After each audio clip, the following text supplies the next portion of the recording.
Good morning, Jenny Taft. What will you and the guys be discussing today? Good morning, Jenna. Plenty to talk about coming up on Undisputed. Will Laker fans ever truly love LeBron? The King had a very interesting reaction to that question yesterday. Jerry Jones says it's not time to hit the panic button. Is he right? Some different opinions about that around here. Plus, we have James Harrison and Rod Woodson in studio with us. Undisputed coming up next. Jenna, back to you. All right, Jenny, thanks. We look forward to it.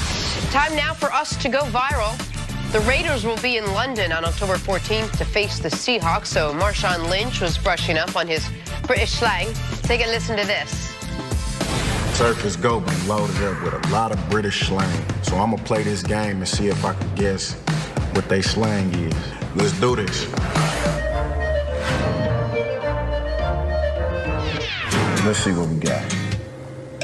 Do one's nut.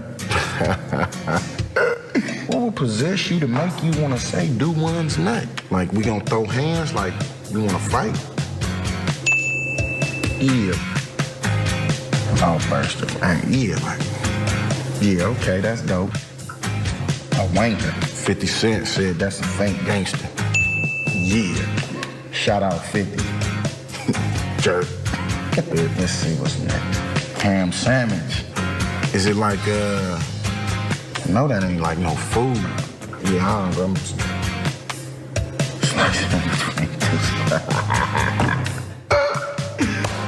Are you sure about that? The full video of that had a little not safe for our television program. Sure. Yeah. It's worth watching. That's the greatest. He's a funny guy. He's a funny guy. I remember, he retired. I thought he was done with football. I think everyone did. Did anyone think he was this funny his years teammates ago? knew. Yeah, but no one else knew. Just like with Kawhi Leonard, no one thinks he's funny. People in the hood know. People in the hood know. One of the funniest things he's ever done was when he retired. He went to the neighborhood and threw his cleats up on the wire. Oh, on the telephone pole. Yes, absolutely. On the wire. So you hang him up there. That's real. That's really retiring. But he came out of retirement. He had a little kid. Hey man, $20. Go up there. Get the cleats. I need. Con Ed was up there like. All right. Moving on, there is no finger pointing in Dallas these days. No subtle hints at who's to blame for a disappointing start to the Cowboys season. With an offense that ranks second to last in points per game, a quarterback that has yet to throw for 200 yards, and a usually stout offensive line that has already given up 11 sacks, the Cowboys' offense is your culprit. But if you ask owner Jerry Jones, it's not time to hit the panic button just yet. I think we've seen Dak really compete and do well with what we want him to do in areas that Dak can play better in. We've seen him perform those things and do it well. And we've seen him do it this year. But we've just got to put it together. All right, CC, if the Cowboys are going to turn this season around, what's going to be the biggest key to doing that? The quarterback's going to have to play better. I was just going through the notes at NFL. They give us a breakdown of all the games this week, trends, teams 3-0, percentage of making the playoffs. Man, we are throwing the ball at an all-time high. Not only as far as completion percentage, yards, and touchdown. Like in this 3-week span, man, the quarterbacks are completing the ball. I think the quarterback rate is 93.6. The league average is 93.6. Well, give us some context. What was that would be, so 93.6 for a career would be top 10 all-time NFL history. Wow. And right now it is the league average. So like, That's amazing. They're on pace for all-time records, as you're saying, in touchdown passes, completion percentage, yards, I believe, and quarterback rating. This year, their scoring is up, the rules, all these things, everyone's throwing the ball. Go ahead. So now you're going to have a guy that you're saying, I want a game manager? Because if he's saying, oh, he's doing well at the things that we want him to do, they're asking him to be a game manager.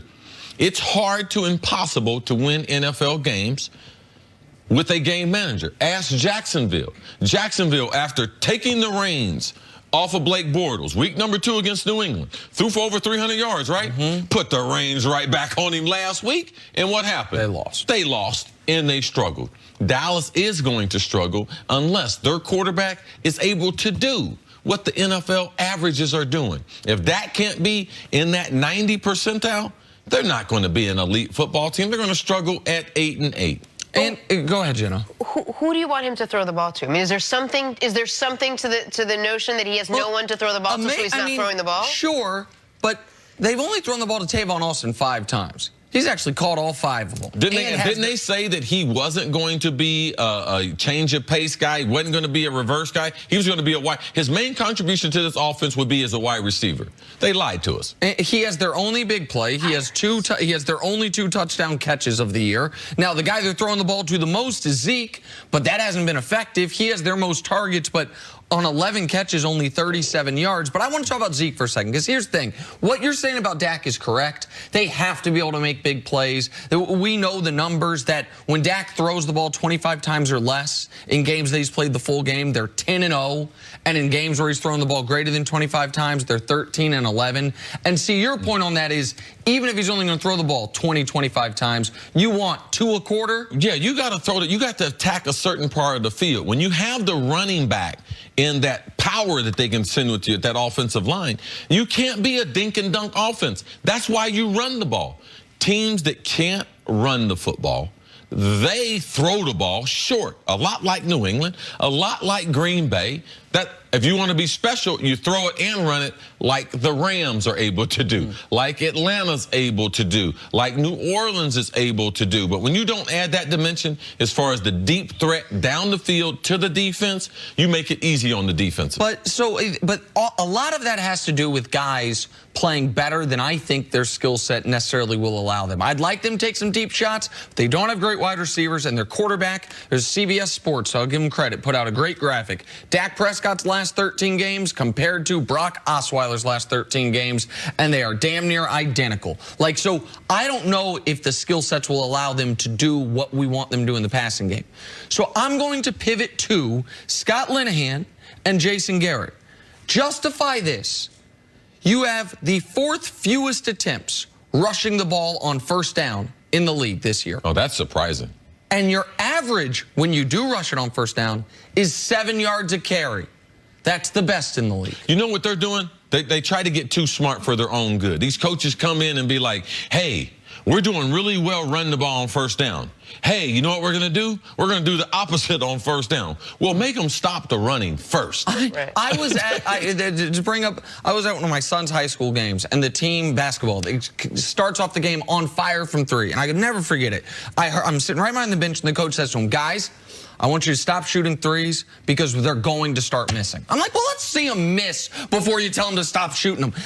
If you think, okay, we're not going to be able to keep up this success running them on first down, let's see it be stopped. Because it's not like, okay, we're going to go from this thing we do really well, now our counterpunch we do really well. No, you do one thing well on offense, one thing. It's Ezekiel Elliott. Why he has 16 carries a game, why a guy who his rookie year gave you 1,100 yards on first down, he only has, or the team only has 28 first down runs. That's, what's that, 9 a game? 9 times a game you're running the ball on first down. That's when you're getting 7 yards per carry when you do it. That's insanity.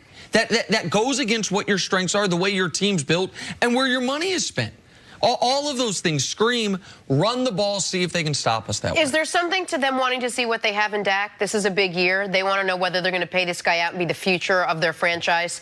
Let's try to have him at least throw the ball a little bit, see what he can do, because if it goes through Zeke, then he becomes... It's not as if they've tried to make him a volume. Now, there are certain things, Jenna, you're right, in evaluating your quarterback in his 3rd year, but the #1 thing that they're supposed to do is win football games. It's not, we're not taking pictures out here with what's prettier. Well, if we win and Dak looks good, then we're better off. No, you got to win. And Dak hasn't been very good. Dak has not been the catalyst to the Cowboys winning games. Zeke has been the catalyst, and Nick brings up a great point. You got one thing you do well offensively. We need to force NFL defenses to stop us and take that away before I try to do these other things. And Jason Garrett does not have the luxury of, let's learn this at the expense of a win. Jason Garrett has 68 wins as the Cowboys coach. They've been to the playoffs twice. That puts him on a list with Forrest Gregg and Sam Weish as the 3 coaches with the most wins and the fewest playoff appearances. The reason there's not many more names on that list is because guys get fired before they have the chance. Or they actually make it to the playoffs. Right. Well, they remove themselves from the list by making it the playoffs more than twice. The Cowboys have only bottomed out the 1 year with Jason Garrett, and that was due to an injury to their quarterback they couldn't sustain. Then when their quarterback got injured again, they had Dak Prescott. He was this revelation. That seems to have been a mirage. What they do have is an all-pro left tackle, an all-pro right guard, an all-pro running back. And to go along with what I think is, even though Sean Lee is dinged up, shockingly, a very good defense. That's got to be your path forward. It can't be have Dak throw the ball 30 times like he's some precise Drew Brees type when he's nothing close to it. Yeah, there's nothing worse than organizations trying to make a player out to be something that he's not. And what they need to do is get an identity, and that starts with all that money you're paying that offensive line, and it starts with Ezekiel Elliott. I wouldn't be worried about the quarterback developing as much as trying to win games and doing the things that we already do well. All right, guys, great show today. Thank you. We got to go. That's it for us. We're back here tomorrow morning, 6:30 Eastern. Stay right here. That show Undisputed starts right now. America, go on the gram to check out Jenna's dress. No.